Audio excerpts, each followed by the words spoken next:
Does there come a point, whether you're an avid practitioner or just a curious enthusiast, does there come a point when you've consumed just about as much JKD as you can? Is it possible to overdose, overdo, or become overloaded with JKD stuff and end up a mess, even though you started trying out to be all fluid and stuff? Let's examine. Hello, everyone. This is Dwight Woods, the Jeet Kune Do Rebel, and welcome to the I Love Jeet Kune Do broadcast number 160. This is the one about Jeet Kune Do, what's left to learn. So as you're logging in, if you'd be kind enough to say where you're logging in from, hit the like button and feel free to continue doing so throughout the broadcast. If you're catching the final edit video over on the YouTube, please be sure to like, subscribe, and hit the notification bell over there as well.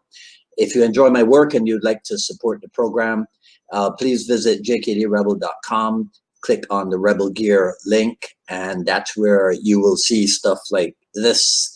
The 4 tenets of Jeet Kune Do, available in short sleeve t-shirt, long sleeve t-shirt, hoodie, and coffee mug, I believe, right? Or something like that. But that's over at jkdrebel.com. Click on the Rebel Gear link and check that stuff out. But of course, the best thing you can do is to share this video and spread the word about the I Love Jeet Kune Do broadcasts. All right, so what Jeet Kune Do, what's left to learn?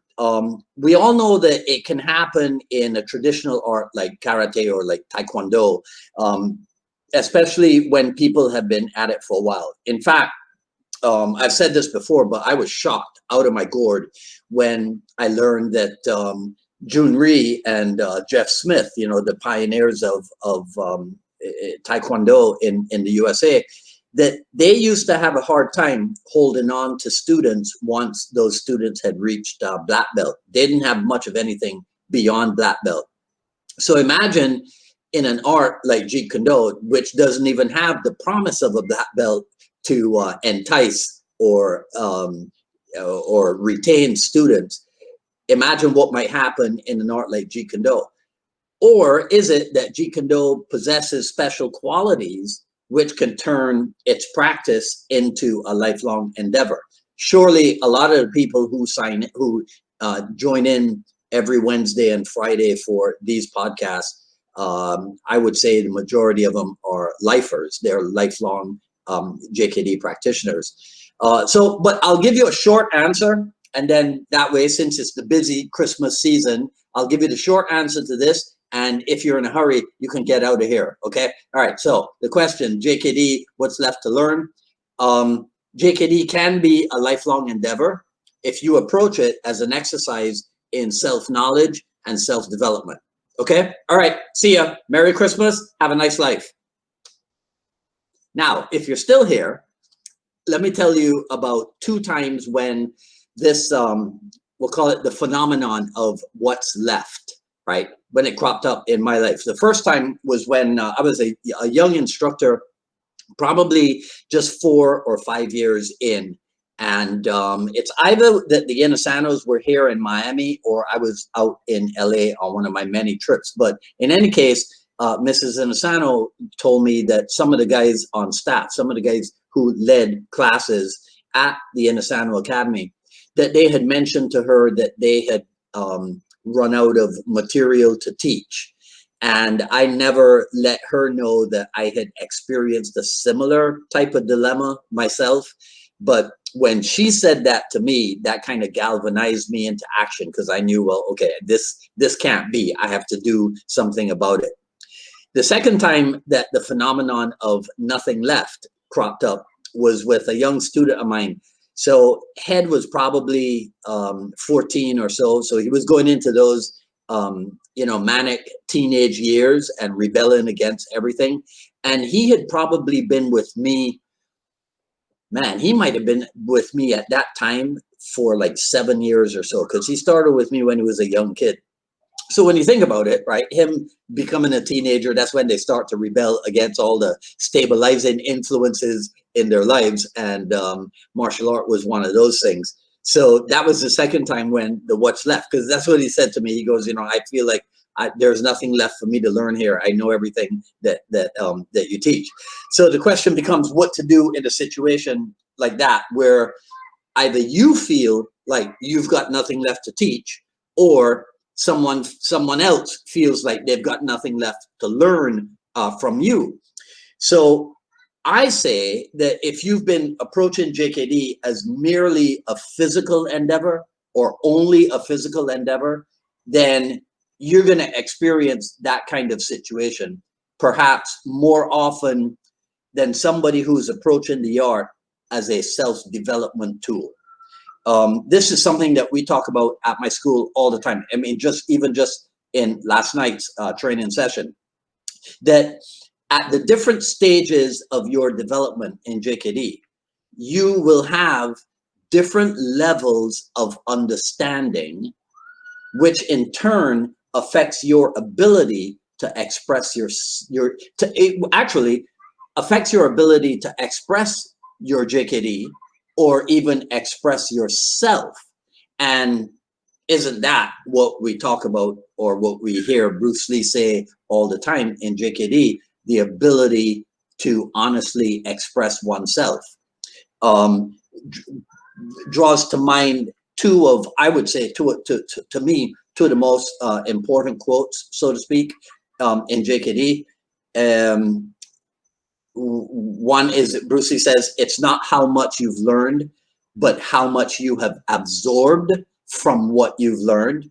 And then there's a part in Liberate Yourself from Classical Karate where he says that referring to Jeet Kune Do, I'm interested in its effect of liberation when JKD is used as a mirror for self-examination. And so, as trite as it may sound to some people, do you really think that Bruce Lee would have had the long-lasting effect that he's had on so many people from all over the world if he had not involved himself in self-mastery, which is a lifelong process? If all Bruce Lee had been about was the fighting, the making of movies or whatever, and we didn't have reams and reams of philosophical propositions and what have you, do you think that Bruce Lee would have had the same kind of effect that he's had? Right. So that's my question. So feel free to leave comments below, at the side, wherever it is that they occur on Facebook and the YouTube. All right, but that's it for today. I didn't want to spend too much time because, like I said, I know everybody's busy with Christmas preparations and what have you. So feel free to share, like, comment, ask questions. I'll review everything after posting. Sign up for notifications for when we go live here on Facebook and also over on the YouTube. Please subscribe for both the I Love Jeet Kune Do broadcast and the Jeet Kune Do dialogues. Speak and hit the notification bell when you're over there. Follow me on Twitter at Dwight Woods and on Instagram at Dwight D Woods. At ilovejeetkundo.com. Quick Skill Series Volume 1 is available. That website is going to be revamped over the next couple of weeks because I have time off. For the next 2 Fridays, we will not have a live episode of the Jeet Kune Do dialogues. We'll take a little break from that. I will post stuff just so you keep in mind that I exist and that I'm around, right? I will post stuff, but we won't have live JKD dialogues over the next 2 Fridays. Today is a black and white or gray day. There you go. All right, so I won't see you on Friday, so I want to wish everybody a Merry Christmas. And but hopefully I'll see you next Wednesday because we will do I Love Jeet Kune Do broadcast next Wednesday. So hopefully I'll see you at that time. Until then, this is Dwight Woods, the Jeet Kune Do Rebel, signing off. Everybody have a great holiday. Talk to you next week. Take care. Bye.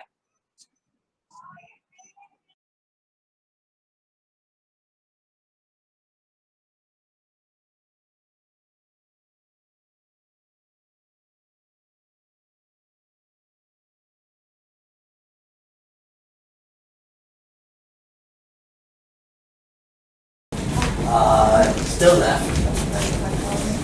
Still stand square, but face that way.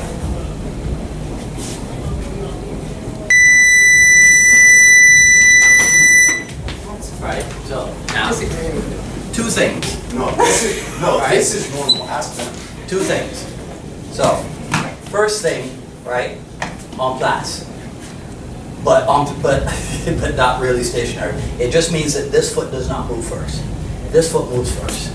So now it's lead leg side kick, but it's from rim of fire. So I slide and kick, right? The second one is from out of range. So now I step, slide and kick. Can I hold the thing now? You hold one thing now. Go here. And then I go from here. Okay? Yeah, that one. You got it? Yes, sir. Second one? Huh? No, just say step. Yeah, so I step and then kick. Yeah? Okay. Okay. 60 seconds. Then a switch leads and go 60 seconds again. And make sure your partner has room behind you to move. Okay? Okay. All right.